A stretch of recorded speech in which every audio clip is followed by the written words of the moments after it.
हाय developers, मैं हूं शुभम वर्मा और आज हम देखेंगे जावास्क्रिप्ट इंटरव्यू क्वेश्चन से रिलेटेड पार्ट 30। तो आइए देखते हैं।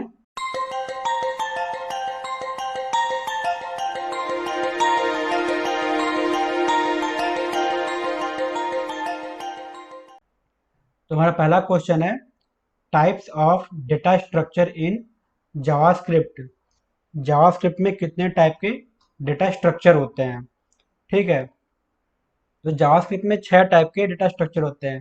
पहला एरे, दूसरा क्यू, तीसरा लिंक्ड लिस्ट, चौथा है ट्रीज, पांचवा ग्राफ्स और जो छठवा है वो है हैश टेबल्स, जिसको हम लोग मैप भी बोलते हैं। ठीक है, अगला क्वेश्चन है what is array dot prototype in JavaScript. तो एरे डॉट प्रोटोटाइप जो होता है वो क्या होता है जावास्क्रिप्ट में? तो एरे डॉट प्रोटोटाइप होता है वो क्या होता है, वो एक कंस्ट्रक्टर होता है जिसका यूज किया जाता है प्रॉपर्टी या फिर मेथड को किसी एरे ऑब्जेक्ट में ऐड करने के लिए। ठीक है, सपोज आपके पास कोई ऑब्जेक्ट है और उस ऑब्जेक्ट में आपको कोई एक नई प्रॉपर्टी या फिर कोई नया मेथड अगर आपको ऐड करना है तो उस केस में हम लोग एरे डॉट प्रोटोटाइप का यूज करते हैं। अब यहाँ पे आप लोग बोल सकते हैं कि ये तो सिंपल सी चीज़ है। अगर हमारे पास कोई अगर ऑब्जेक्ट है, अगर हमें उसमें कोई वैल्यू को ऐड करना है तो सिंपल हम लोग ऑब्जेक्ट डॉट की इज इक्वल टू वैल्यू दे देंगे तो सिंपल वो उसमें ऐड हो जाएगा। तो फिर हम लोग एरे डॉट प्रोटोटाइप का यूज क्यों करेंगे यहाँ पे? क्यों हम लोग इतना लेंदी वर्क करने जाएंगे जब सिंपल हमारे पास एक टर्म है कि ऑब्जेक्ट डॉट की इज इक्वल टू अगर हम वैल्यू करेंगे तो सिंपल हम लोग ऐड कर सकते हैं। ठीक है, तो आइए इसमें भी एग्जांपल समझते हैं कि आखिर एरे डॉट प्रोटोटाइप का यूज हम लोग कब करते हैं और कहाँ करते हैं। सो आप यहाँ पे देख सकते हैं कि हमारे पास एक एक फंक्शन है, ठीक है, जिसमें सारी वैल्यू बनी हुई है। मतलब उसमें फर्स्ट नेम है, लास्ट नेम है, एज है और कलर है। ठीक है, और ये कुछ पैरामीटरों को एक्सेप्ट कर रहा है और उस पैरामीटर को एज ए किसी दूसरे की में उसको असाइन कर दे रहा है। ठीक है, सिंपल सी चीज़ है। अब यहाँ पे हमने क्या किया, एक नया बनाया वेरिएबल माई फादर का और उस जो हमारा फंक्शन है उसका हमने यहाँ पे ऑब्जेक्ट बना लिया। ठीक है, जो हमारा पर्सन नाम का जो फंक्शन है उसका हमने एक ऑब्जेक्ट बना लिया और उसको असाइन कर दिया माई फादर नाम के वेरिएबल में। ठीक, हमने क्या किया, एक और ऑब्जेक्ट बनाया और उसको असाइन कर दिया माई मदर नाम के वेरिएबल में। ठीक है, यहाँ तक तो सिंपल है। सॉरी। अब हम लोग क्या करते हैं, यहाँ पे जो हमारा ये ऑब्जेक्ट बन चुका, अब हम चाहते हैं कि यहाँ पे एक नेशनैलिटी का भी एक वैल्यू ऐड किया जाए या फिर एक की को ऐड किया जाए। तो अब हम लोग कैसे करेंगे? इसका एक तरीका ये होता है कि जो हम लोग नॉर्मली करेंगे, पर्सन जो हमारा ऑब्जेक्ट है dot nationality is equal to Indian. ठीक है, नॉर्मली हम लोग ऐसे करेंगे।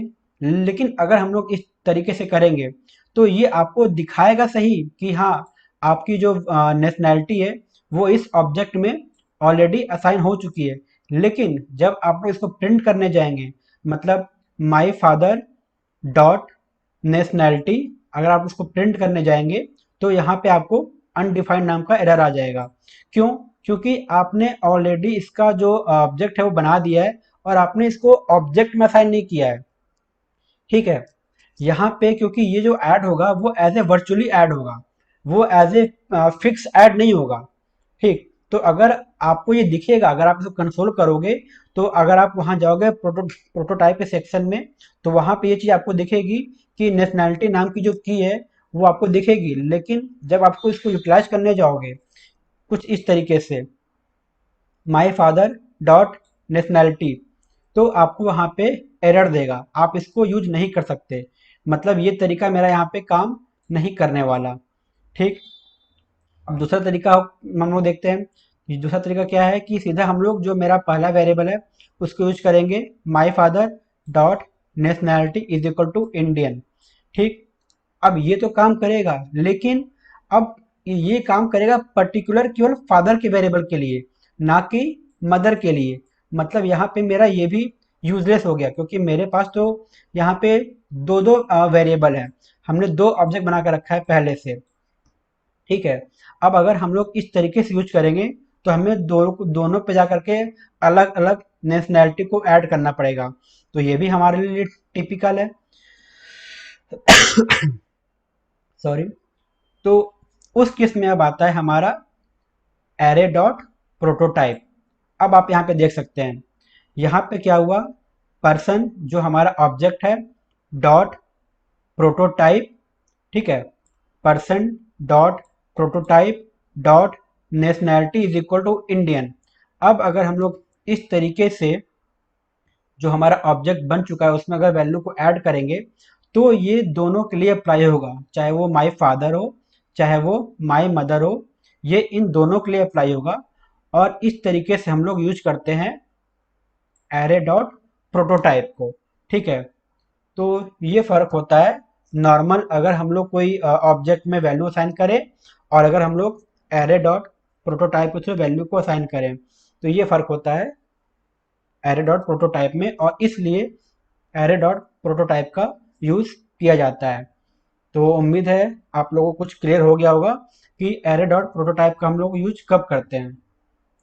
ठीक है, अगला क्वेश्चन है what do you know about promise dot all. तो प्रॉमिस डॉट ऑल जो होता है इसका यूज क्या होता है, या फिर ये होता क्या चीज़ प्रॉमिस डॉट ऑल। तो जो हमारा प्रॉमिस डॉट ऑल है वो एक्चुअली क्या है कि वो एक तरीके का एरे है, जो कि जितने भी हमारे प्रोमिसेस हैं वो उन सभी का एक आप कह सकते हो कॉम्बिनेशन है, और उसकी वैल्यू को ये एक्सेप्ट करता है।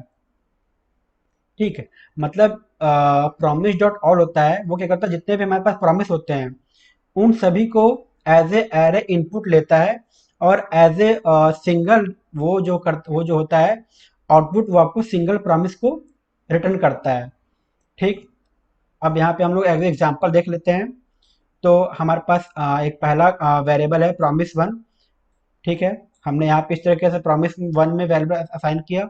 दूसरा वेरिएबल है हमारे पास प्रॉमिस टू, हमने इस तरीके से उसमें वैल्यू असाइन किया। और जो यहाँ पर तीसरा वेरिएबल है प्रॉमिस थ्री, हमने इस तरीके से उसमें वैल्यू को असाइन कर दिया।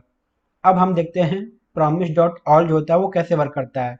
तो आप देख सकते हैं प्रॉमिस डॉट ऑल में क्या किया, उसने पहले वेरिएबल को लिया, उसने दूसरे वेरिएबल को भी लिया, उसने तीसरे वेरिएबल को भी लिया।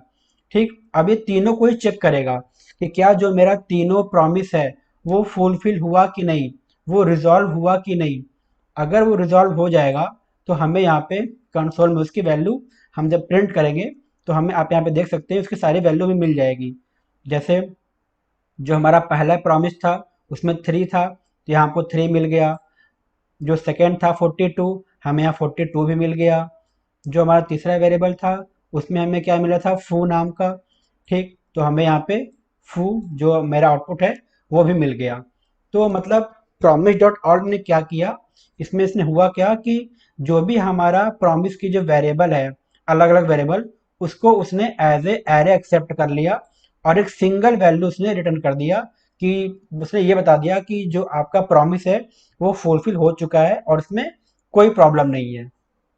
ठीक है, लेकिन प्रॉमिस डॉट ऑल में एक चीज होती है कि अगर इनमें से एक भी वैल्यू, मतलब एक भी प्रॉमिस अगर आपका रिजेक्ट होता है, ठीक है, तो जो हमारा प्रॉमिस डॉट ऑल है वो हमें एक एरर थ्रो कर देगा कि आपका जो प्रॉमिस है वो फुलफिल नहीं हुआ। आपकी एक प्रॉमिस जो है उसमें कोई प्रॉब्लम है, तो आपको पहले इसको रिजॉल्व करना होगा, तभी आपका जो प्रॉमिस डॉट ऑल है वो सक्सेस होगा।